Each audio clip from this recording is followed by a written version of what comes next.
Max had noticed the first bug a week ago. A single cockroach skittered across the kitchen counter as he made his morning coffee. He grimaced, but didn't think much of it. Bugs were a part of life in older houses, after all, but soon they appeared everywhere. Ants in the bathroom, spiders creeping along the ceiling, beetles wriggling out from the cracks in the walls. Each day the number multiplied, yet no amount of traps or sprays seemed to make a difference. It was as though the house itself was breeding them.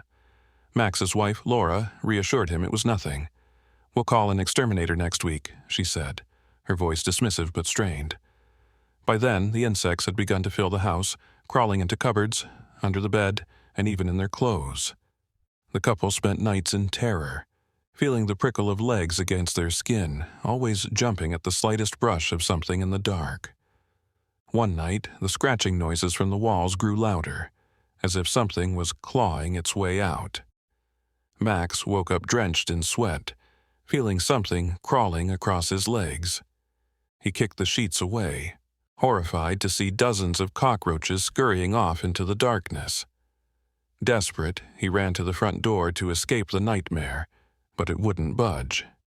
The frame was sealed, almost as if something thick and writhing was pressing against it from the outside. The windows were no better. Layers of bugs blocked the view, their bodies jammed against the glass. Max's heart pounded in his chest. They were trapped. The next morning, Max woke to silence, the eerie absence of the usual scratching and skittering. He reached over to Laura, shaking her gently. "Laura?" She didn't respond. He sat up and turned her toward him. His breath caught in his throat. Her eyes were wide open, lifeless, her mouth half open in a twisted grimace. From between her lips, the glossy black head of a cockroach poked out, its antenna twitching. Max froze in horror as more bugs began to crawl from her mouth, spilling out in a cascade of legs and wings. They streamed from her nostrils, her ears, even her eyes. Her chest heaved unnaturally, as if something beneath her skin was squirming, pushing, ready to emerge.